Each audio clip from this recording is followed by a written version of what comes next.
just wave the colleagues from RF. You're welcome, and everyone else. So this session, what are we all about? This session is focusing on nourishing urban communities. At the same time, we'll be discussing issues of how do we protect our planet, and in specifically, how cities and local governments are pioneering food systems transformation for the future. This session is important for a couple of things. So first, we are seeing a rise in urban population, and in the next 25 years, we'll have more. Right now we are on about 472 million people in the urban areas in Africa, and in the next 25 years, we'll get to double that number. And of course, you know what that means. It means even though we are also transforming the food systems in the rural areas, we need to transform markets. We need to transform the way we are doing policies for food safety, and also, where possible, look at urban farming. And just to give an example, in Nairobi, in Kibera, there is one very inspiring organization known as City Shamba that is really doing amazing work in vertical gardens for communities. And, we see a lot of youth, a lot of women benefiting, including benefiting in training. When I came to Kigali on Sunday, the first place I stopped at was one of the markets. And I was very, very impressed. We talk about food loss, and I know cities can also be champions for reduction on food loss. 30% of the food, and in some cases 50% of the food, especially fruits and vegetables, actually goes to waste, even at the market, because of lack of cold storage. But when I visited this market, I was very, very impressed. They have very many refrigerators. Every meat point that I saw, whether they were doing fish or poultry or meat, they had those lockable coolers. So I think we are looking for some such innovations that are going to help to transform the city system. So how are we going to structure this session? I know we've lost some time, and we have also missing a few of the participants we expected. So we'll work with the time that we have. The way we have planned to structure this session, we're going to have welcoming remarks from Dr. Gabriel Abebe, who is the Assistant Director and Regional Representative for Africa at FAO. So he's going to come in and share some remarks. And then after that, we'll go into a fireside chat. And after that, we'll have a very, very exciting panel, including one farmer who refers to herself as a farmer on fire. So I hope we are going to inspire you to stay on and stay engaged. And we're also going to have a Q&A session towards the end. We're also being joined by the mayor of Entebbe, and we'll also be learning more about what can cities do to make a difference in cities in terms of food system transformation. So with those few remarks, I'd like you I would like to welcome Dr. Bebe. Please clap for him as he comes on stage. Thank you.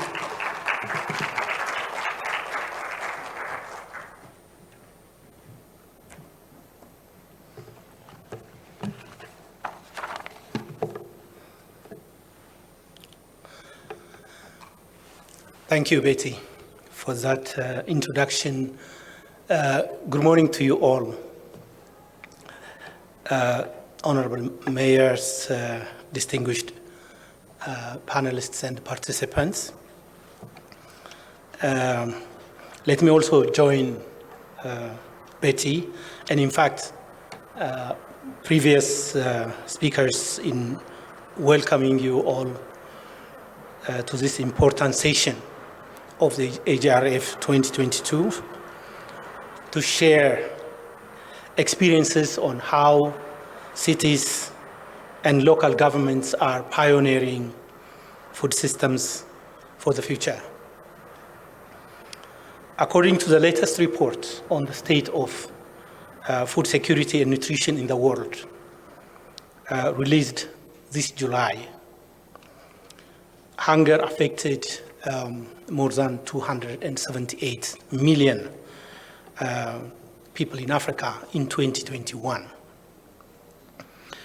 This means 1 out of 5 persons. And so Africa is a region where the prevalence is the highest globally and continues to bear the brunt of the stubbornly high levels of hunger and malnutrition. This makes the region off track towards achieving the SDGs by 2030. Climate variability and extremes, conflicts, and undesirable economic shocks have been the main drivers of food insecurity and malnutrition in Africa. And as has been repeatedly mentioned, COVID-19 pandemic also contributed to push more people into hunger. These drivers, which often overlap, are also interconnected, making the food security and nutrition situation even more challenging. For example, populations in Africa's drylands, notably the Horn of Africa, the Sahel, are increasingly exposed to natural hazards and climate-related disasters, food chain crises, and conflicts, which frequently overlap and come together as protracted crises. The war in Ukraine has adversely impacted countries, particularly those reliant on imports of food and agriculture inputs, fueling a sharp increase in prices of basic food commodities and farm inputs. African urban areas are not spared from the worsening poverty and food and nutrition insecurity. This is happening at a time of rapid urbanization across the globe, and especially in Africa. Estimates indicate that at least 55% of the world's population already lives in urban areas, and 80% of all food produced globally is destined for consumption in urban spaces. So urban food systems can serve as a dynamic transformational force towards the achievement of Agenda 2030 for Sustainable Development and Agenda 2063. This session on urban food systems is therefore very pertinent. Africa is projected to have the fastest urban growth in the world. By 2050, Africa's cities will be home to an additional 950 million people, as Betty reminded us. Much of this growth is taking place in small and medium-sized towns. Africa's urban transition offers great opportunities, but it also poses significant challenges. Understanding urbanization, its drivers, dynamics, and impacts is essential for designing targeted, inclusive, and forward-looking policies at local, national, and continental levels. The growth in urban populations has significant implications for the transformation and sustainability of agri-food systems. The evolution of urban diets will be largely dependent on the management of agri-food systems in urban and peri-urban areas. Therefore, a greater focus on the urban food agenda is long overdue. Many urban and peri-urban communities are exposed to food and nutrition insecurity and undernutrition. These are driven by increasing levels of urban poverty, urban income inequalities, and non-affordability of healthy diets. Close to 1 billion people in Africa cannot afford a healthy diet. Between 2019 and 2021, both the cost of a healthy diet and the percentage of people who are unable to afford a healthy diet increased in all the sub-regions in Africa. Poor diets in urban areas are complicated by sedentary lifestyles and the rapid rise of fast foods outlets that are also driving up the levels of overweight and obesity. This also causes a rise in the levels of diet-related non-communicable diseases in contexts that often have fragile healthcare systems. Urban food supply is also very sensitive to economic disruptions, as we have seen during the COVID-19 pandemic and now the war in Ukraine. Expanding cities also have environmental impacts. Deforestation linked to urban sprawl leads to loss of biodiversity and to watershed degradation, with a negative effect on water quality and an increase in landslides, floods, and water scarcity in the downstream areas. Cities are also significant contributors to climate change, accounting for about 70% of global energy-related greenhouse gas emissions. Food systems emit 30% of greenhouse gases, of which food loss and waste is among the top 5 large contributors. To address these challenges, national and subnational governments need to rethink the way they plan urban and peri-urban areas, identifying more inclusive, resilient, and green ways to secure the environmental, social, and economic well-being of people.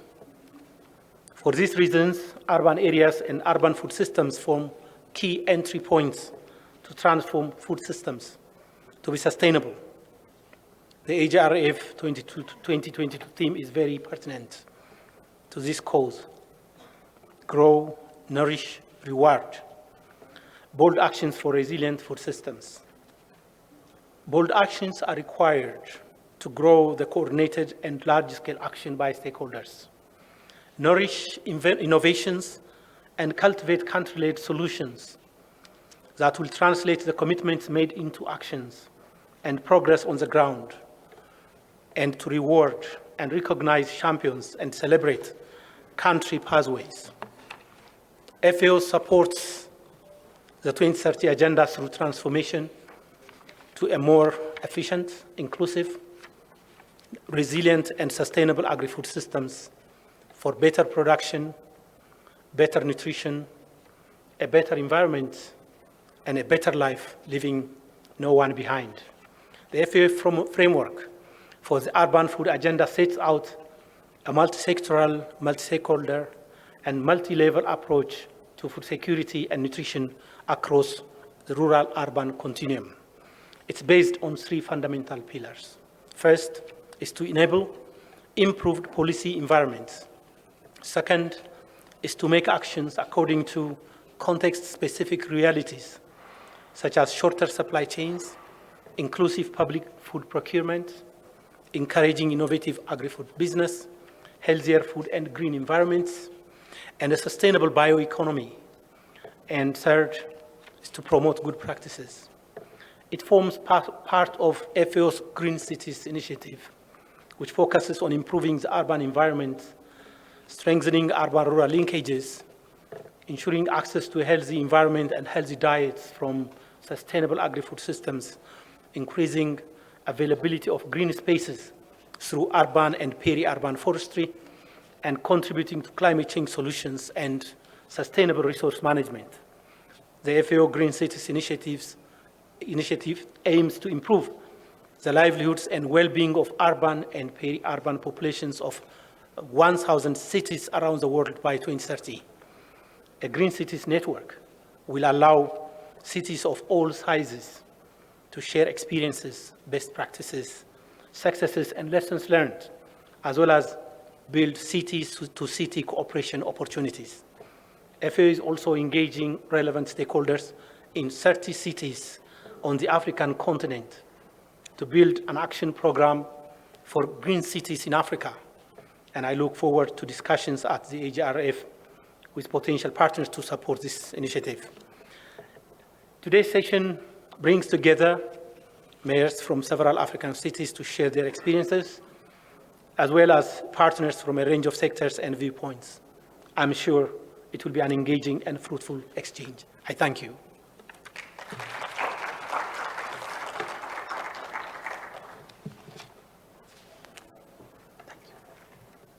Okay, thank you so much. And I think you have raised very important points, ranging from policies to evolution of diets and healthy diets. You also spoke about environmental impact, and thank you so much for sharing the FAO framework on the Green Cities Initiative. And thank you so much. We truly appreciate. And so the next session is going to be a very brief 20 minutes, I hope. It's going to be a fireside chat between two very, very amazing people. And so I'm going to invite Honorable Fabrice Lurinda, Mayor Entebbe Municipal Council in Uganda. Mayor, please take a seat. Thank you. Please let's encourage him as he goes on stage. Yeah, choose any seat. Yeah. And then the next is going to be Dr. Gunhill Stadenlon, the founder, executive chair, EAT Forum, EAT Forum, and founder of Food Forward Consortium. So I'm going to join them on stage, and we'll have a conversation on what they are doing. And yeah, let me come over.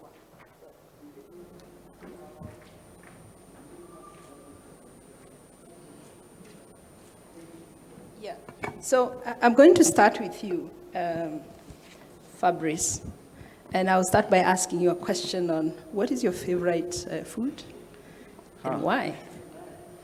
Interesting. I'm afraid to tell a lie because my wife could be watching, but yeah, I think my favorite food would be ugali. What's ugali? What's ugali? Ugali is a corn. It's a corn. What would I call it? It's a mixture of corn and water, which is turned into. So yeah, I'll go with it's just ugali. Yes, but yes, I'll eat ugali any day. All right. Yes. One of the sessions we have for the Rockefeller Foundation, we have a stand, and Kagwira, you can wave. She's going to show you how to make. If you want to know about ugali, you can talk to Kagwira. There's a session where we eat ugali. Yes, you are not going to be allowed to eat. No, why? But you'll see it. All right, you can visit the Rockefeller Foundation stand for ugali. Okay. And then, yeah, so over to you, Gunhill. My favorite food? Yep. Ugali. Okay. I haven't tasted it yet. I would love to, though. I think my favorite food, I have many, but amongst them is beans with different add-ons, beans with fish, for example. And the beauty of beans, and you might have heard about the beans campaign that the SDG2 Advocacy Hub is working on, because beans is really the superfood, good for our health and good for the planet, and it's available mostly everywhere and even good for the soil. So, and it tastes amazing. All right, thank you so much. You can also see some of the beans, including the high iron beans. So that's ugali and beans. Okay. All right. A full meal. Full meal. Yes. So, Honorable Mayor, I think picking up from what Dr. Bebe has talked about, yes. Can you share a little bit about what are some of the obstacles that you see in implementing food solutions in Africa, and especially in Entebbe? And what is actionable? We also want to make sure we are not just focusing on the challenges, but what are some of those actionable solutions you're either implementing or you plan to implement in Entebbe? And you can tell us a little bit about Entebbe. Okay. First, let me start by asking Dr. Abebe why Entebbe is not one of the 30 cities. But he's assured me from here we're signing. So we're joining the 30 cities to make them 31. Second of all, I think Entebbe is the most beautiful place on earth. You should visit. And if you doubt me, come and check it out, which would be a visit. But yes, Entebbe is a peninsula, so we are almost surrounded by water, and which brings about a few problems. We have water levels rising whenever it rains. We have encroachment on wetlands. We have all sorts of things. But in a general term, or in a broader perspective, let me talk about the fact that the biggest issue in Africa when it comes to food security and all that is the fact that cities are not necessarily involved, or they are not necessarily at the center of these food programs. It's either the ministry, which is at the central government level, which is either the Ministry of Agriculture or the Ministry of Disaster Preparedness. So in an issue or in a situation like we had during COVID-19, you find that the city is not necessarily at the center. So them taking care of their people becomes a bit harder because they were not necessarily in the middle of the planning. They are not in the middle of creating food banks. They're not in the middle of basically finding solutions for food and the security of the food. Even the feeding, you find that most African cities are not necessarily planning. Dr. Abebe talked about healthy diets. Let's talk about just having food to start with. I mean, most urban dwellers are what in Uganda we call them medealiro, which in Luganda means today's food. You find that a person works and what he earns at the end of the day is what he feeds his family with.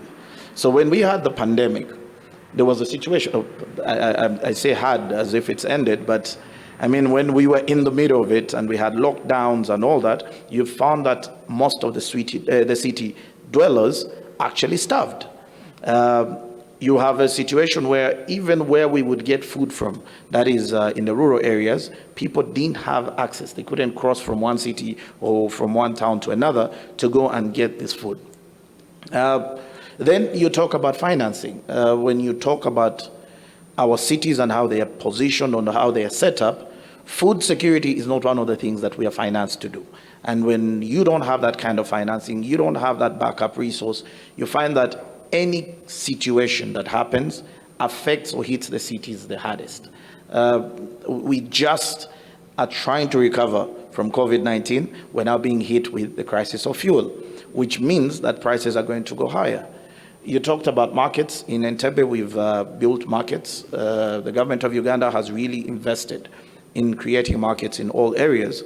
And you find that these markets are struggling because even the vendors cannot afford the rates. But these markets are built on loans. These loans have to be paid back. So you find a situation where we're in a cycle of situations that are not necessarily changing. We struggle with even things like fishing.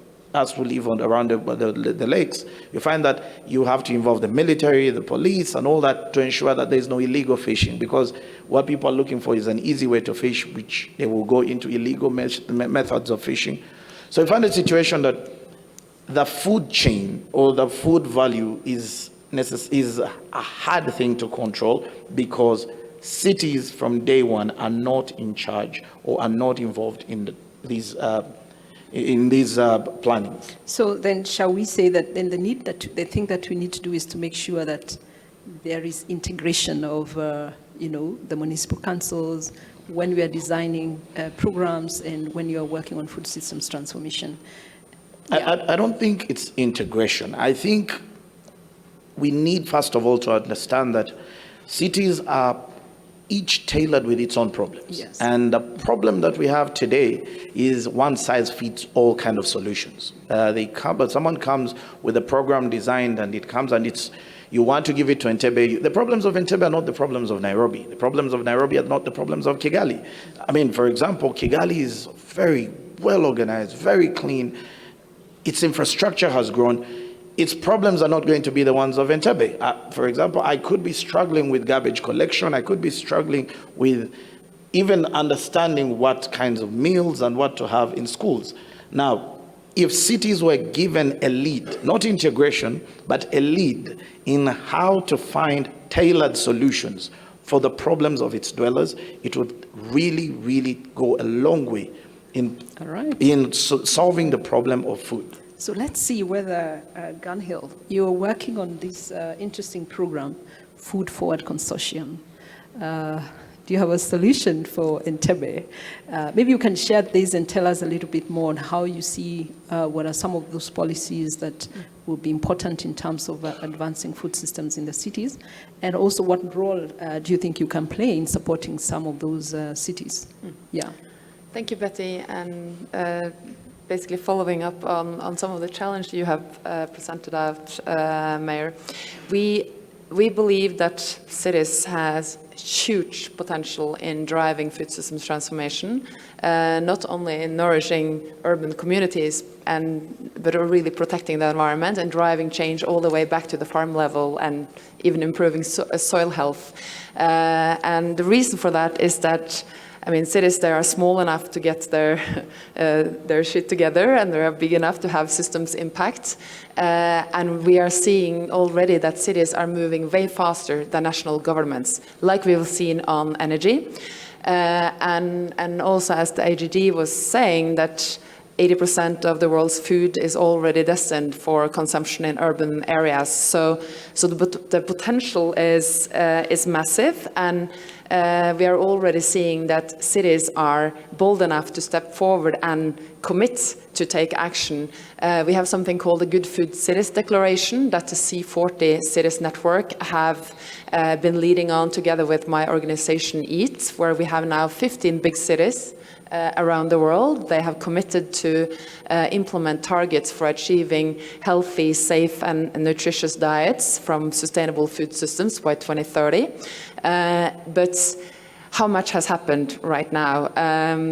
Not too much, I would say, and the reason for that is that also, as you alluded to, that the support that cities are receiving is simply not there, and it's highly insufficient. So when I was leading on one of the action tracks of the UN Food Systems Summit on shifting to sustainable and healthy consumption patterns, cities were some of the stakeholders that we were focusing on. And together with the other action track leading organizations, so GAIN, WWF, CARE, ECAD, the Club of Rome, we decided that we need to do something to continue the work we did during the Food Systems Summit. And we decided to start working out supporting cities, to empower cities to take action, to implement science-based targets, and to get going with changing urban food policies, changing the food environments, and also connecting cities with rural areas. Because what we are seeing is that we need more local production for local consumption in order to build resilience with climate change and with conflicts such as Ukraine. Local production for local consumption will be incredibly important. But right now there is no mechanism and there is no initiatives that is bridging demands in urban areas and supply in rural areas. So what we are really here to talk about, and what we would love to work with all of you, and I think we have a follow-up conversation as well, and yes, I would also love to see how we can support the Green Cities initiative. So this Food Forward Consortium, as we are calling it for now, is basically a growing group of organizations, the Action Track leading organizations and C40, but many more will hopefully join. And it's about closing some global gaps that are holding back progress, including that we are lacking consensus on targets. Where does food systems have to be by 2030 and 2050 to deliver on 1.5 degrees and the Sustainable Development Goals? And what are the metrics that reflect true value and true cost of food? What are the accountability mechanisms that allow us to track progress? And how do we build public movement and political support for city authorities? So this is where the global community will come together and collaborate, and then translate this and support cities in actually running with targets, starting to transform their urban food systems, and also then connecting, consumers in urban areas with farmers in rural areas, and building these urban-rural corridors. And one final component that we hope to bring to the table is finance. So together with Gita Sethi from the World Bank and other actors, we have set up something called the Good Food Finance Network, which is basically all about changing the way money is flowing within this decade. So shifting from what is harming people and planets and prosperity to what is good for basically people and planets and economic developments. And part of this is something we call now a a co-investment platform, where you can channel both public and private finance and multilateral finance, including to actors at the subnational level. Because right now, in the UN system, as an example, cities are not really a priority, although they are so powerful. So we really hope to work together with many of you to get this good food finance network moving, help cities with access to finance to drive transformation, and then the Food Forward Consortium would love to partner up. So thanks, but now the question is the how. How does MEA engage with you to join the consortium? So right now we are working with C40, the cities network, with around 100 cities around the world, and they are leading on the cities work stream. But the idea is that this will not be limited to C40 cities. This should be open for all cities that would like to join, that are ready to embark on transforming their urban food systems, and then really coming in and be empowered through this collaboration. So please reach out, and we will connect you with our friends in C40. Does this count as reaching out? Yeah, we made the platform. That's okay, what AGRF is all about. So I have reached out. You have reached out. So just before we get off stage, does anyone have a question for the two? Any question? I can take one before we move to the next panel. Please, someone with a mic. I want to make sure that it's just not one-sided. We want to make sure that we are engaging with you. Someone with a mic, please. But I think even before they ask, we really need, especially as Africa, to do better when it comes to our food, and even for our own security in terms of our agriculture. For example, today the price of wheat is extremely high in Africa because there's a war in Ukraine, which is extremely laughable because, honestly speaking, Africa has the land, and nobody's taking the initiative, and the governments should have jumped at this as an opportunity even to say, you know what, since there's that shortage, let us jump on this, let us make sure that we grow more wheat to ensure that our people don't face these problems. Sure. So let's take maybe just one question. Yeah, good morning, everyone. Morning. Morning. Yeah, Tukanduwa is my name. I've been working a lot with Gorvin, and I'm one of the food system champions. My question goes straight to the two panelists.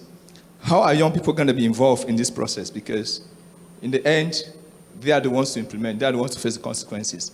Climate change has no age, it has no gender, you know? So how do we make sure that young people are at the forefront? And equally, persons with disabilities and women. Those are really the target groups we have to focus on. So how do we make sure that at the forefront of the city? Thank you very much. Thank you for your question. And we have one young person who is coming to the panel. But please, I'll give you like 1 minute each to just respond to the question of young people. Make agriculture exciting. That's the truth. The truth is, agriculture sounds boring. When I was coming here this morning, I thought about it. I actually dodged all my agriculture classes. Don't tell my parents because they were paying tuition. But yes, I didn't go to my agriculture lessons because they were boring. I have grown up and I've realized the importance of agriculture. But the truth is, as long as agriculture stays boring, as long as it still sounds like something for the poor, young people will go for mediocre jobs. They will go to even casual labor than agriculture. In Uganda, we have an issue where people sell their land to buy a motorcycle to go and stand at a border stage. For those of you that know what border is, these are motors that the motorbikes that they use as taxis. They would rather spend the whole day and earn 5,000 Ugandan shillings than go and till the land because agriculture is boring. If we can turn agriculture into an exciting thing, if governments gave agriculture, if a farmer started looking richer than a city dweller, believe me, everybody will get into, the young people will get into agriculture. Right. So instead of, as long as that is not yet done, no, young people will not get involved in agriculture. So young people need more, to show more profit, and we need to revolutionize It needs to look agriculture. cool. It's going to look cool. Just hang in there in a few minutes. Yes. You see one cool farmer. Yeah, over to you. I couldn't agree more. Making agricultural sexy and profitable, and really rewarding the work that farmers are doing, not only to put food on the table, but really ecosystem services and public health, etc. But also, to your perfect question, young people need to be at the table. That's why we are working with youth champions and also youth networks. And we have now fantastic people involved after the UN Food System Summit that we hope will stay involved and keep pushing for more action, more ambitions, and they need to be at the table. So count on you to follow up as well. All right. We'll take the questions after the next panel. Please just let's clap for our panelists as they go back to their seats. Thank you so much. So I want to invite the next set of panelists. This is an interesting panel where we have two of them are online, and then we have one who is going to appear on record, and then we have two who are here physically. Wangari Kuria, the founder of and the CEO of Farmer on Fire. Please just clap for her. We were just answering a question here on where are the young farmers? So here she comes, and she's going to give us her story. Wangari, please take a seat. And then we're also joined by Josephine Favre, who is the president, the African Association Vertical Farming. You're going to tell us what is vertical farming. Yeah, please take a seat and let's clap for them. So, Wangari, favorite food? And why? I think for me is my traditional food, which is githeri, because it reminds me of, there's so much history there. It makes me feel safe. What is that history that makes you feel safe in Githeri? I think I had a very good childhood, so when I eat that food, I go to that safe place. So it's emotional. All right. Yeah. Josephine. Yes. What is my favorite food? Sure. Oh, I eat everything, literally everything, but I am actually a vegetarian. So I eat every greeny thingy that you can find out there. And I really try to just love animals as they are instead of eating them. So that's just me. All right. There's someone who is clapping. I think you're not alone. Let's just clap for all the Okay, so vegetarians in the vegetarians house. out there, hello. Yeah. Yeah. Love So animals. yeah. Yeah. Yeah. Thank you. So Wangari. Yes. Farmer on Fire. You need to tell us your story. Yes. I understand you're a digital farmer with a very, very big followership of 30,000 people that follow you on Twitter, on LinkedIn, on Facebook, on Instagram, and any other social media. Yeah. You lost your job during COVID, and you decided to go into farming.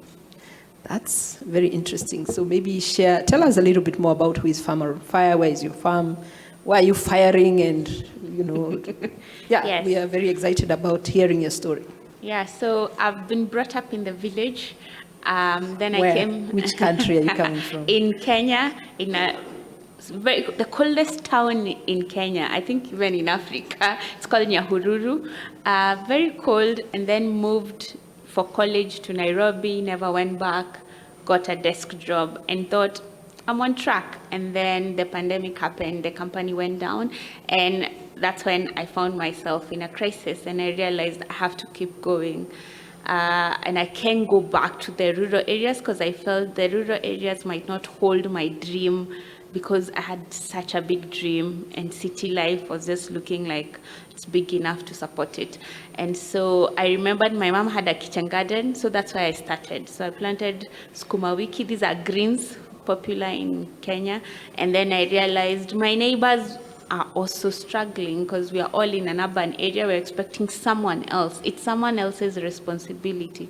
And for me, even for Farmer on Fire, my main reason is to put back that responsibility. We gave the duty of producing food. We outsourced it. We need to bring it in-house. I'm not saying we all need to become farmers, but we need to be conscious of where our food is coming from, how we are relating with it. Is it nutritious? Because it definitely determines the life we lead. So I started borrowing my plots from my neighbors and planting, and I ended up with 3/4 of an acre. And I started supporting the mama mboga business. They would come and they would get it.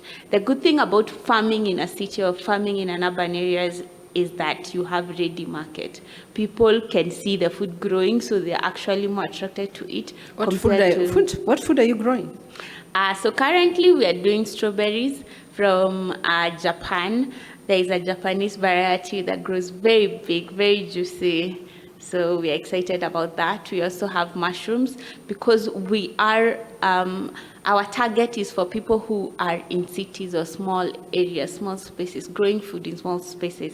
We also have rabbits, which we have since abandoned because we realized it was no longer a commercial entity for us. Yes. Right. Are you doing any value addition?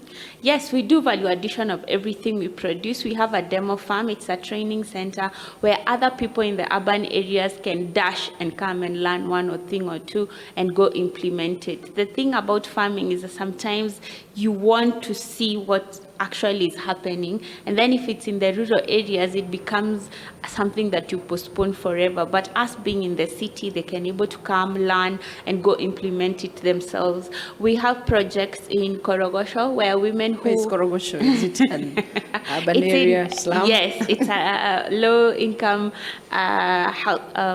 slum area in the middle of CBD, and these women, during the COVID, we got support in 2021 to help them start mushroom farming in their mud houses, because mushroom does well in mud houses and they live in mud houses. They could be able to rent an extra unit next door to be able to start their farm, have nutrition, have money, and there's ready market in the city.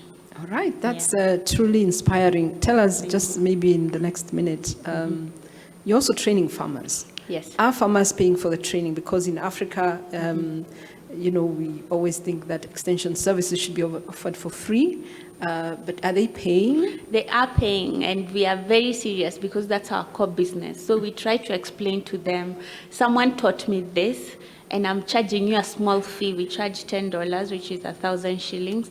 1,000 shillings, $10 for a session or for?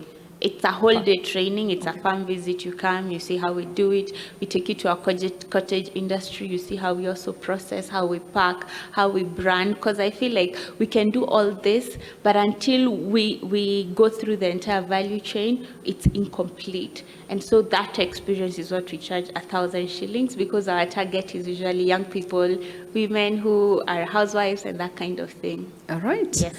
I know we have very many questions for you, but because of time, you'll allow us to move to Josephine.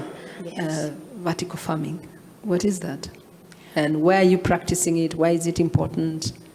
Well, thank you very much, Betty, for having me here. And ladies and gentlemen, thank you very much for taking the time to listen to us. We're talking about vertical farming. Vertical farming is very essential when it comes over to climate changes or climate challenges that we're facing. In fact, it's a controlled environmental agriculture way of farming. It's actually very advanced in other countries or other continents, such as Asia, Americas, and Europe. I live in Europe, so I've visited literally all the vertical farms in Europe. I have been to Asia. I've visited vertical farms in Shanghai, Singapore, and when I was working together with the Association for Vertical Farming in Germany, they were only dealing with those continents. I therefore decided to open up the African Association for Vertical Farming. And why did I do that? It is because I wanted to introduce vertical farming to Africa. What is vertical farming? It is a way of farming, soilless farming. You don't need so much water, 95% less water. You can actually plant your crops on very small space. You don't need a huge space, and the yield is 3 or 4 times more than actual the so-called standard farming or traditional farming. Why vertical farming? We all need vertical farming someday or the other, not to replace traditional farming. Nobody should misunderstand that. It is a sort of an add-on, especially to the urban areas. You can have rooftop farming, and you can practice farm-to-fork strategy. And we all know that during the pandemic, we were all actually deprived from products, coming from one country to another, one county to another, which made a lot of families in the urban areas, most of them, really lack food. So vertical farming is another way of introducing these families. Whether you have a balcony, whether you have a small little space, you can grow your produces in small stocks and have a yield that will help you actually grow, feed your family, plus, of course, sell a surplus to your neighbor and other.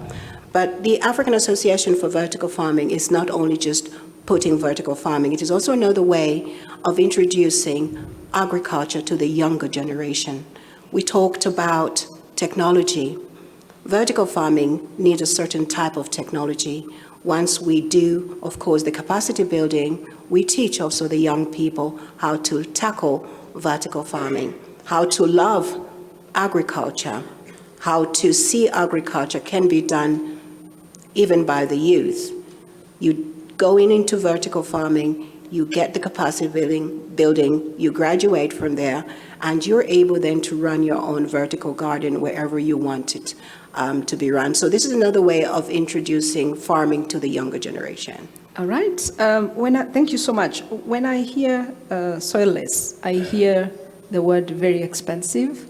Do you have maybe low-cost solutions for vertical farming?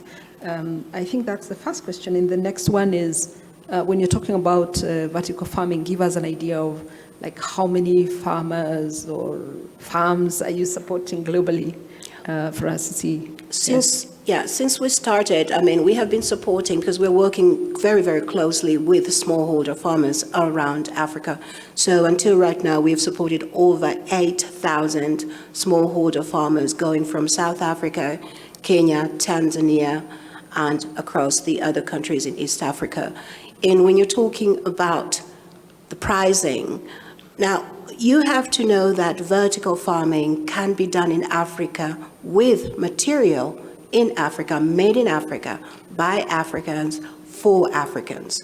We should not look at vertical farming by saying, oh my God, let me look at a Singaporean infrastructure and I would like to copy that.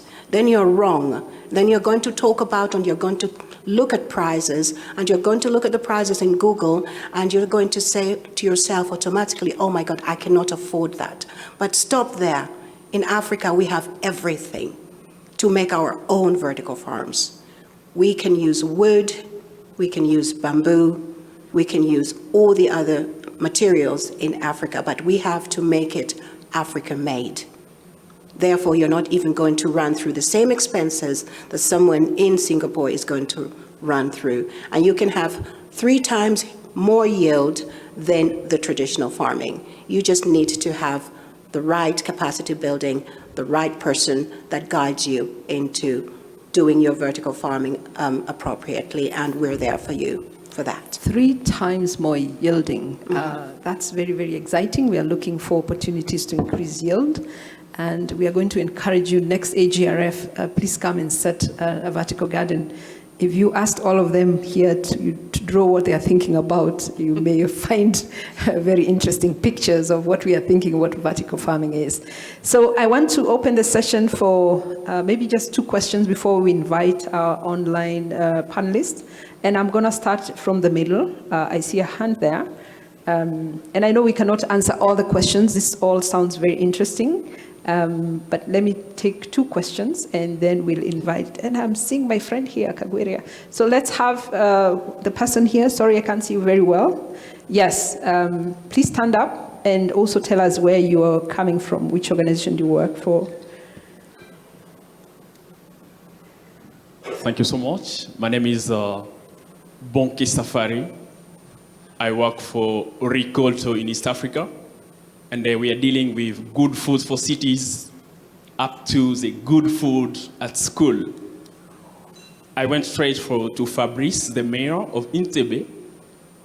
I really coming to him just to tell him that this shaping the city food systems is requiring just the collective actions.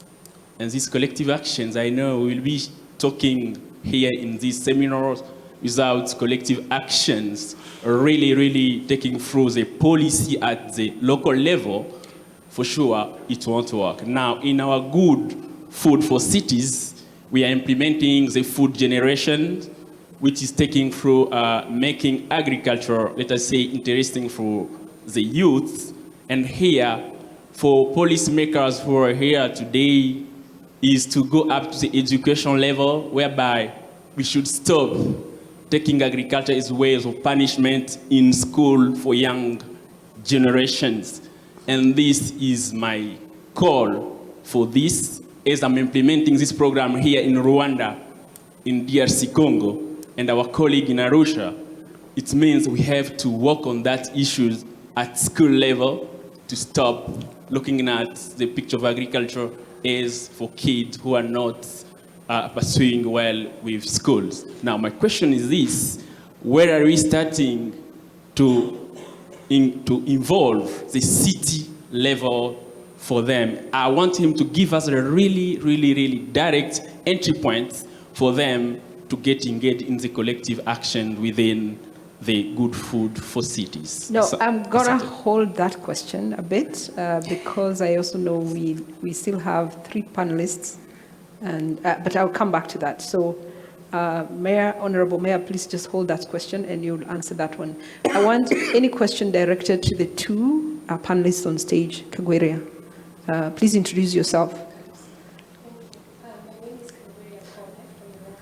Sorry, I've lost your voice and we can't hear you well. Thank you. My name is Kagweria Kome from the Rockefeller Foundation. Thank you for the presentations. I wanted to find out, if you say cost is not the largest barrier for the urban farming, what are the barriers that you have seen? And then what country do you think is most ready, or what city do you think is most ready to implement this that we can learn from? Thank you. Thank you. Thank you. Those are very good questions. Thank you. Just one more, and then we'll respond, and then we'll move to the next panelists. So thank you very much. My name is Dr. Edwin Bugwa. I work for Concern Worldwide, Kenya, and I'm proud that this platform is taking place. Very informative, and we're excited. I also want to hear how much you're making agriculture sexy for the youth, so maybe you can speak to that. But what I wanted to ask... That's a tough question. Can you ask a more direct question? Yeah. One more. So the question I wanted to ask really is issues of quality. How much are you considering the type of crop, the kind of nutrients it delivers when advising your farmers on what to grow? And then how are you handling issues of food safety, which is a big issue in the urban area? Thank you. All right. Allow me to take those 2 questions, and we'll look for an opportunity for more. Josephine, do you want to get started? Yeah, with pleasure. When you talk about costs, most of the time I get questions on cost of people have looked up in Google, for example, and they have looked up, as I say, the Singaporean type of vertical farm. So that is when I say, don't even look at that. Look, first of all, at what kind of land do you have? Because that's where the infrastructure we are going to put on. Do you have water around you that we can set the pipes for the hydroponic, infrastructure? If you do not have that particular water tank, we would then have probably to dig a well inside and make sure that you have enough water to get into your hydroponic system. Then we'll have to calculate that. So what type of system are you going to use, or what are you going to plant? What is your, business plan? How does your business plan look like? What are you going to plant tomatoes? Are you going to plant only greens?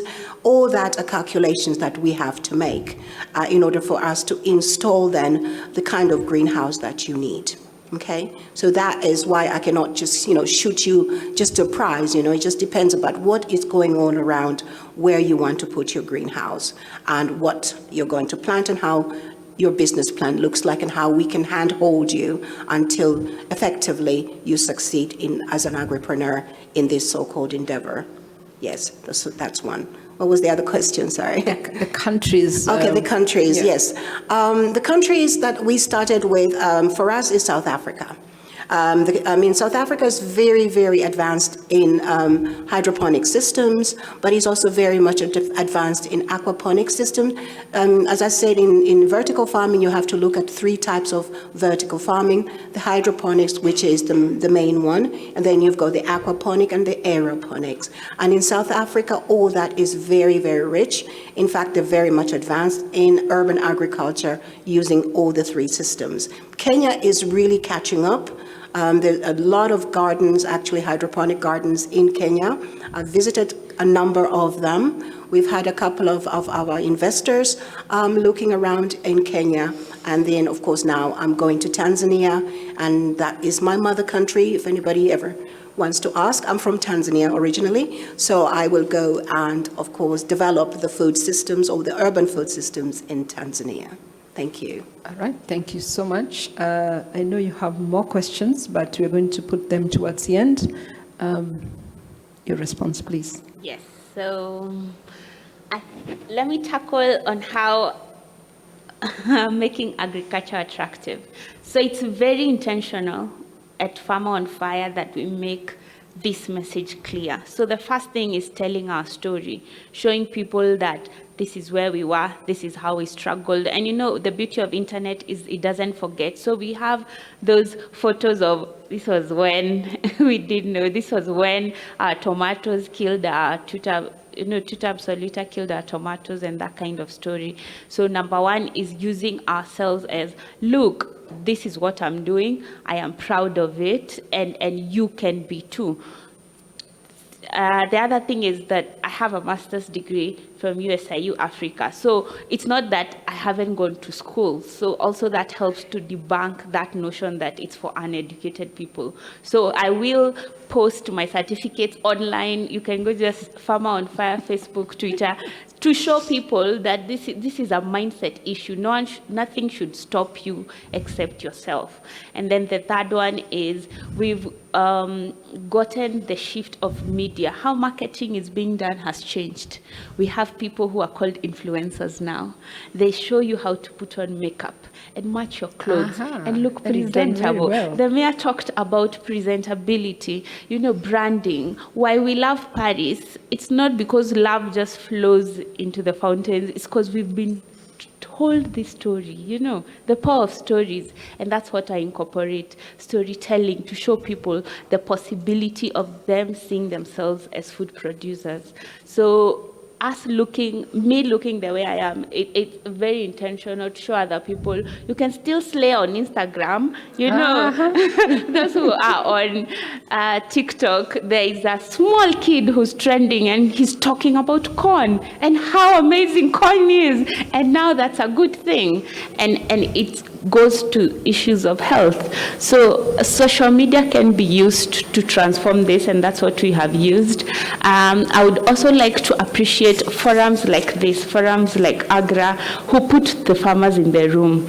I tell my farmers all the time, because they're like, well, you just like loitering around and telling us what's happening, but I'm like, but I also show you when I'm in the farm spraying my crops. I also show you when I'm, injecting my rabbits, and all this I document. So you will see me in an overall driving a tractor. You will see me doing all these things, so that I'm like, life is not linear. I will put on my makeup, but at the end of the day, I need to do what I need to do to make money, because money gives me dignity and the pride. So Thank you so much. I'm looking at your nails and looking at this farmer. And Betty, just yes, please. I just really want to, come with you really hand in hand with that, with our youth. We also have to address this agriculture issue to our youth. Food is predominant. We all need food. At the end of the day, even if you have a Mercedes today, if you're hungry, you're not going to drive it, okay? Agriculture is for everyone, and everybody can contribute into agriculture. Whether you're an accountant, Whether you are an architect, whether you are in sales and marketing, whatever you're going to learn, you can always bring with you into agriculture. So we need everyone in agriculture. It doesn't mean that agriculture is only for farmers. No, it's for everybody. Every skill is needed in agriculture.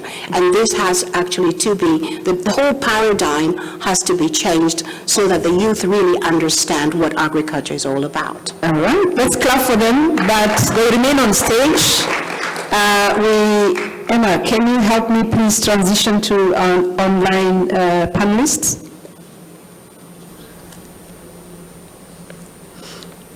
Yes, hi Paul, how are you doing? Hello? I'm well, thanks, Betty.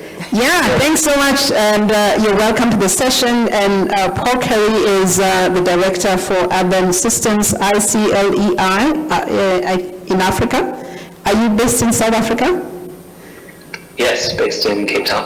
All right. Now you have been listening to the conversation. I don't know whether there's anything that stands out, but I think my question to you is, what do you see as the role of cities in transforming food system, and maybe bringing a couple of experiences from South Africa? We've just had one of our panelists who talked about vertical farming. Yeah, tell us the story of South Africa, and over to you. You have just like 5 minutes. Thank you. Thanks so much. I'll be brief to make space for conversation. My favorite food is banku and tilapia. And I think my experience comes from learning from a number of colleagues around the continent. Glad to hear our colleagues in Ricotta in the audience. I think I learned a lot from the work that they're doing in Arusha, as well as some of the work in Antananarivo on connecting rural farmers and urban consumers. And if I can borrow from Wangary's point on storytelling, I think the major thing that needs to happen is we need the story of food in Africa to shift, because I think we're all caught in a narrative about rural production, rural agriculture, and urban consumption. And while we know that there is more to food, and we've spoken about it, we've heard it from the many inputs so far today, we still come back to agriculture as the main story of food. And if I can say that cities and urban settlements, not just talking about the mega cities, but talking about the towns, even the villages, cities are where all the other stuff around food happens, where the processing, the distribution and retail, the consumption, the waste. You know, we import a huge amount of food, and then a lot of organic waste goes into its rivers, its nature, its landfills. So the role of cities and urban spaces in driving a food systems transformation is to focus on these other elements. What's already happening in cities is they're shaping the demand for food. They're where people access their food or don't access their food. They're where processing and value addition happens, and they're where most of the food moves through for export or import there. So there's a huge amount that local governments can do to improve food systems beyond urban farm. And to my colleagues present on stage, urban farming is a fabulous endeavor. It's really important. But as said, it's not going to solve food security alone. You're not going to be able to grow rice, maize, wheat, teff, millet, sorghum in a city. We have to think about those linkages. And horticulture, vertical farming are fabulous ways to get people involved in cities and in peri-urban areas, of course. So the way in which, and this is coming from a number of dialogues with local governments that we've been conducting with the FAO and colleagues over the last year, the way in which we understand local governments can drive food systems transformation is in 3 layers. The first is a direct impact. Mayor earlier has mentioned markets. Those are fabulous spaces to improve storage, elevating quality produce to make it more visible, agroecological produce to make it more visible, improving infrastructure and urban planning to bring food markets into places where they don't exist, to make sure that vans carrying food don't get stuck in the same traffic that residents do, and to embed the mandates for food in different departments. What is the public health department doing, the economic department doing, spatial planning, how are they understanding their role in driving food systems change? And the second one was mentioned by our colleague in Rokoto, which is convening stakeholders together. There is so much going on in food in cities already, but there's so much misalignment. Different departments in local government and national government not speaking to each other, different stakeholders don't speak to each other, private sectors off doing one thing while civil society is doing another. Local government can bring those together to actually align efforts. And it's not about who's right or wrong, it's about knowing what's in the system. And the final thing is more indirect, which is this kind of intermediary role at multiple levels. As said, national government mostly will have a Department of Agriculture. I think a really bold action to reshape the story around food is to rename those departments the Departments of Food. And that is a bold move. In Nairobi, they've renamed the Agriculture Department to the Department of Agriculture, Food and Livestock, I believe. What if national governments across Africa made that move? It would immediately change the story and invite more people in to solving food security. Thanks. Yeah, thank you so much, Paul. Very exciting comments. Please, let's just clap for him. And I think just the key takeaway, agriculture is the main story. Very thoughtful, and thanks so much for those points. Alice Rugwesa, are you here on the line? Can I have Alice? Alice, how are you doing? Yeah, can you hear me? I'm fine, thank you. How are you doing? Very, very well. Alice, can you introduce yourself and tell us your favorite food? And I'm going to ask you the same questions I asked Paul. What do you see as the role of cities in driving food systems transformation? Over to you. You have 5 minutes. Okay, thank you very much. I'm Alice Rugwesa. I am the Regional Director for the World Wide Fund for Nature, WWF, here in Africa, and I also sit on the board of the CGIAR. I actually live in Nairobi, Betty, like you, and I have to say let me start by saying what my favorite food. My favorite food is kalo. So I know the mayor comes from Uganda, he'll know what I mean. It's made out of millet, so it's a little bit like ugali, but this one comes out of millet. And you put a little bit of cassava flour in it, and then you grind it, just like you make ugali. And I like that with the beans. Somebody said beans earlier. And we make something where I come from in Western Uganda called firinda, where we mash the beans and we put in a little bit of ghee. So that is my favorite food. I have to say, it's very hard. I have a whole speech, but it's very hard to give the speech after listening to such inspiring stories, starting from your first panel and this panel of women.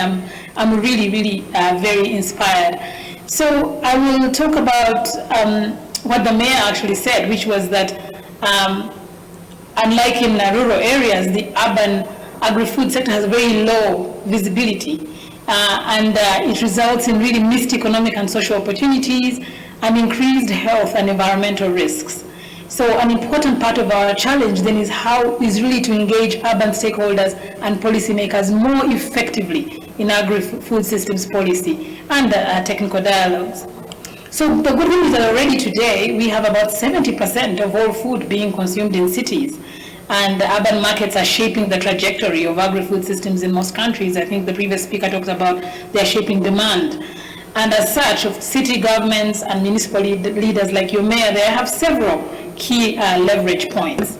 First, we need to recognize agri-food as a priority in urban planning and policy. In most countries, this is absent, and really we need municipal leadership to facilitate this kind of cross-sectoral coordination. Secondly, we know that many countries are struggling to keep the pace with the rapid urbanization, and they are demanding technically sound, equitable, and scalable solutions. And to this, I really like the ideas that both the vertical farming panelists talked about, and the second panelist as well, on the work that they are doing, because those are the kind of equitable and scalable solutions that we need to be thinking about. How can we scale them up? How can we move them beyond where they are now? Of course, growing pollution and environmental degradation, increasing socio-economic inequalities, competition for land and water resources, those are also big challenges, and so we need better governance structures for this. And planned and poorly planned expansion of urban infrastructure, residential and industrial areas, those pollute valuable agricultural land and water resources. So we need to find solutions that are going to integrate urban and agriculture uses in regional planning. Food availability and food access for the majority of urban poor is becoming a bit precarious. We know that, not just even the Ukraine war, but also there's a dominance of unhealthy food products, ultra-processed, high in sugar, salt and fat, and all of that we need to resolve. So the public sector and the food industry need to partner to address this urban nutrition crisis. The disconnect between urban infrastructure and the requirements of safe and profitable food, of course, are things we need to work on. Market infrastructure is often poorly designed. I was glad to hear you Betty talk about what you found. You went to visit the markets. That's good, because we need to support more markets to be better designed with enough water supply, flood and heat control, upgrading our markets so that they are working better. And lastly, I don't want to stay long because I know I'm looking forward more to the discussion. I think there's one thing that we didn't talk about today, and I think we call it the city-region food systems, which I really like, because I think this creates it's not so much rural, it's not so much urban, but it's actually something in between. And I've seen these city-region food systems being pioneered around the world, even here in Africa, in Zambia, in Madagascar. We have excellent examples of these city-region food systems where we really create this peri-urban space for our food systems. I don't want to stay too long because I think the discussion coming up is more exciting than me talking about all of this. But thank you so much for having me. I'm sorry that I couldn't be there, and I'm looking forward to engaging. Over. All right. Thank you so much. Those are very exciting comments, and you don't want me to touch on the market infrastructure because that's been my passion for many years. And if you go online, we would see we came up with the idea of the smart food markets of the future. And we are trying to test this in Kenya to see whether we can have markets that are using solar energy. They're making sure they're harvesting water from the roof. They're making sure that the waste is used for alternative feed. So there are many opportunities to also build the market infrastructure. I want to take one question before I move to a recorded message from one of the panelists who was not able to come. If you have any, maybe I can take the question for the mayor. Yes, so Mayor, do you want to respond to the question? And then we can listen to the video, and after that we are going to have a few minutes before we close the session. Please bear with us. We started late. We will not keep you for a long time. All right. The Mayor, do you want him to repeat the question?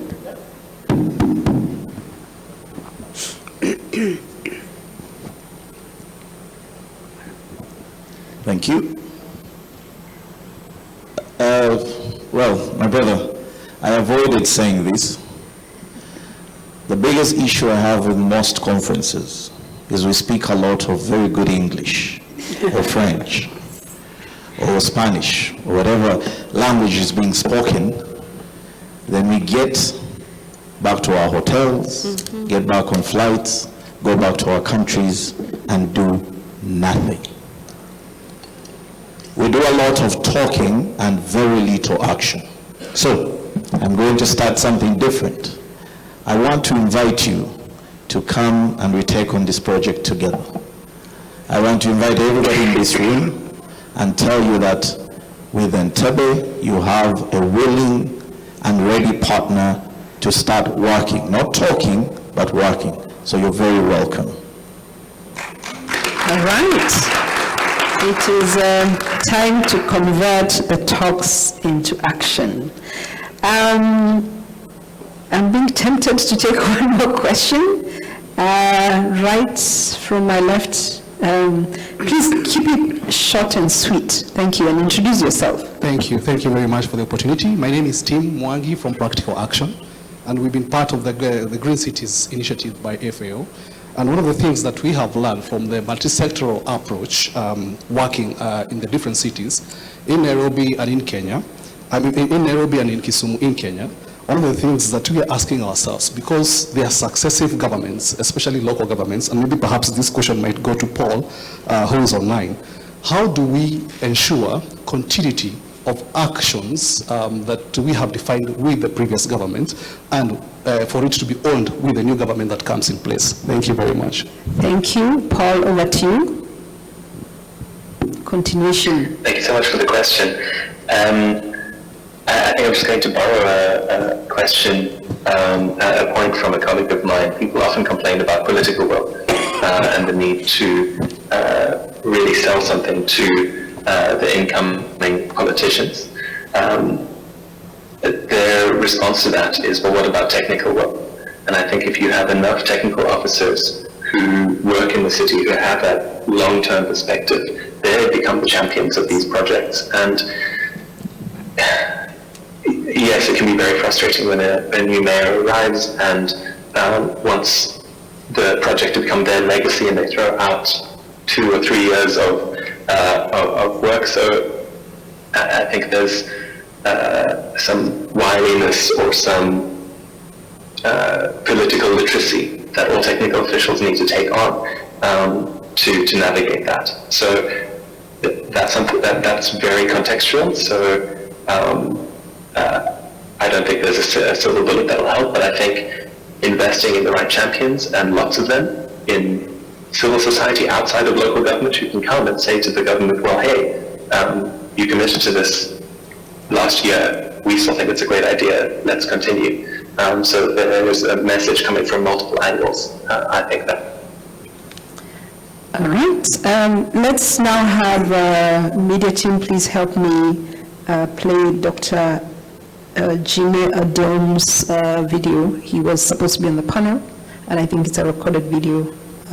Let's pay attention. Excellences, Mesdames et Messieurs les ministres, distingués autorités, chers participants, je souhaite d'abord exprimer ma gratitude de pouvoir m'exprimer aujourd'hui. Ce forum intervient à un moment extrêmement opportun. Aujourd'hui, la sécurité environnementale et alimentaire figure enfin au premier plan du débat international. Je regrette de ne pas être présent avec vous. Certains me connaissent comme ancien ministre tchadien de l'Agriculture, mais je m'exprimerai aujourd'hui en ma qualité de haut représentant de la coalition pour le Sahel. Cette initiative internationale regroupe plus de 50 États et organisations d'Afrique et du monde entier pour apporter une réponse collective et solidaire à la crise au Sahel. Comme vous le savez, le GIEC estime que le Sahel sera parmi les régions les plus affectées par le changement climatique.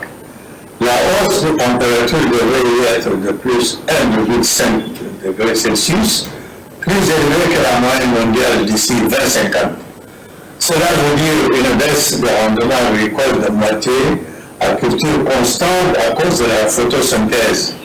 C'est très préoccupant quand on considère que 80% des Sahéliens vivent de l'agriculture ou en zone rurale et que la population du Sahel va doubler d'ici 25 ans. Cela, c'est le risque systémique de long terme.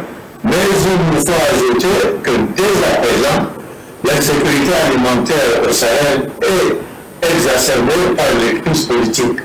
L'augmentation du prix des denrées alimentaires a été aggravée par la guerre en Ukraine.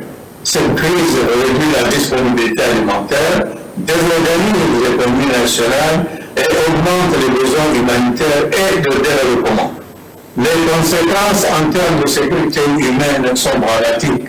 Depuis 2019, le nombre de personnes en situation d'insécurité alimentaire a quadruplé. On estime désormais que 1 sur 4 des 100 millions de Sahéliens dépendent de l'aide. Selon le réseau de prévention des crises alimentaires de RPCA, plus de 38 millions de West-Africains étaient dans une situation de crise alimentaire pendant la période de soudure entre juin et août 2022. L'évolution de la crise alimentaire au Sahel depuis une dizaine d'années s'explique par le déficit collectif de formulation et de mise en œuvre de solutions efficaces. De manière schématique, je propose 2 pistes de solutions. 1. Il faut investir plus qu'avant sur l'agroécologie et l'agroforesterie ainsi que sur la gestion de l'eau Je place de l'espoir dans cette climate smart agriculture. Elle est durable, elle génère de l'emploi, des revenus. Elle est à haute intensité de main-d'œuvre et c'est la clé pour s'adapter au changement climatique. Le second aspect sur lequel je tiens à insister est celui d'une véritable coopération régionale pour stimuler la bonne distribution des terres. L'objectif est une meilleure inclusion économique et sociale des catégories les plus vulnérables. Il s'agit notamment d'appeler la réforme inclusive du système foncier avec l'inclusion en particulier des femmes et des jeunes. Excellences, mesdames et messieurs les participants, pour conclure, je ne peux que vous dire à quel point ce forum est le bienvenu. La synergie dans la mobilisation, dans la coordination et dans le plaidoyer est plus que jamais capitale pour réussir à être à la hauteur du défi. Je vous souhaite donc bonne chance pour vos travaux et une excellente journée à Kigali. Merci pour votre attention. All right. The only thing I had was agriculture, 3 million climate smart agriculture and mobilization, my limited French. Can anyone who was able to caption just can give us like a 1-minute version? The French speakers, what did he say? Okay, please stand up if you can interpret for us. Sorry, we should have been better organized for this. Yes, thank you.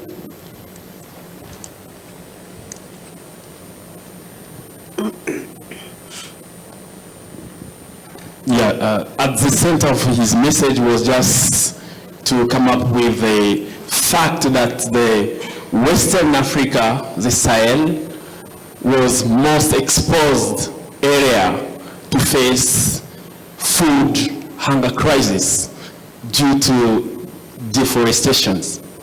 And for them, all the population, especially smallholder farmers, have been affecting in all the means aware.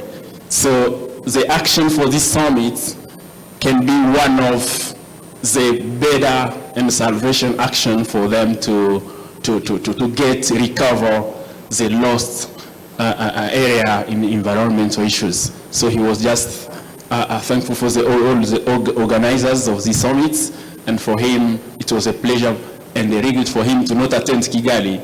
That was the key message for him. So for them, it was an alarm. Thank you. All right, thank you. At least I got climate change. Thank you so much.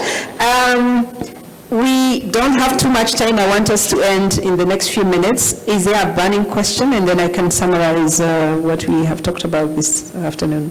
Yes, please. And I'm not seeing ladies. Ladies, where are you? If you're a lady and have a question, please lift your hand and I'm going to ask you to ask your question. So over to you. Please introduce yourself. Okay, thank you. My name is Mutangana Kavera.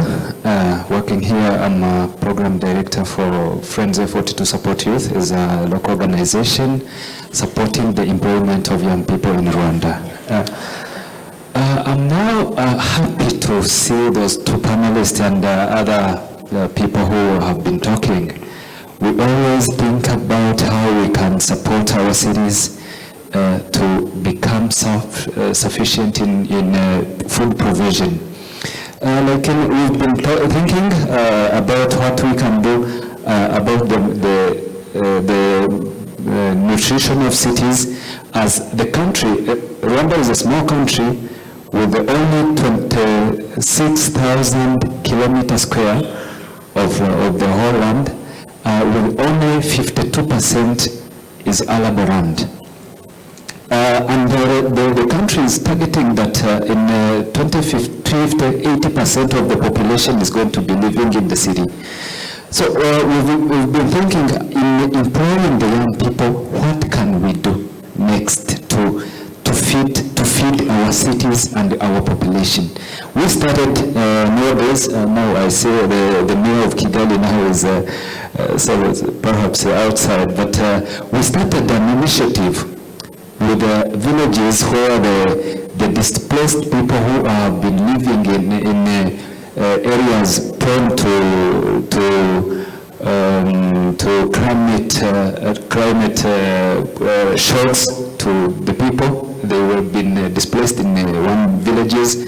So those villages have young people who are not employed, and the people are there and they are not accessing their land. So we trained them, we started an initiative training the young people to see how they can start investing, employed in producing in the cities. So now we started by teaching 100 young people to produce mushroom. We are heading now to the gardening of vegetables. We see beautification of the household and urban areas. Instead of using other flowers and instead the household can use vegetables as a beautification alternative. It will be a beautification, landscape management, but also the production of food. We're also looking how we can start engaging in vertical farming. That's where we are heading.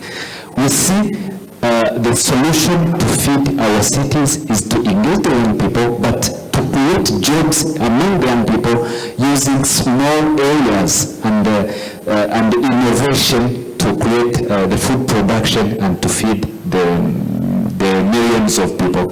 Thank you. Edible gardens, that sounds very interesting. Beautification. Thank you so much.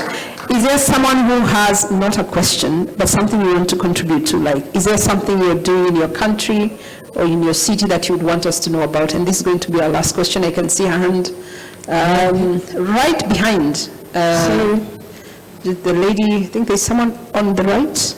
Yes, they're on waving. Yeah, keep waving. The mic is going to come your way.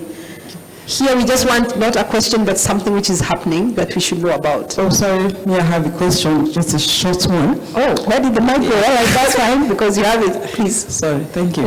Yeah, first I would like to appreciate our panelists for their contribution towards feeding the people in the city. And I'm also happy that we have a politician, so to say, a minister here. My question goes to the vertical farming. Well, I'm thinking we're talking about vertical farming. Most of the things we can do on vertical farming are like vegetables, greens. So I'm now thinking, how do you solve the problem of our staples? The starchy, the cereals, is there a way we can innovate to produce something like that using small space? Then to the Honorable Minister, my question is, please, as a scientist, how can I reach first my Minister of Agriculture, or even get access to my government in my city, or the local government chairman to advise them to do similar thing that you are doing in Uganda? Because I'm from Nigeria.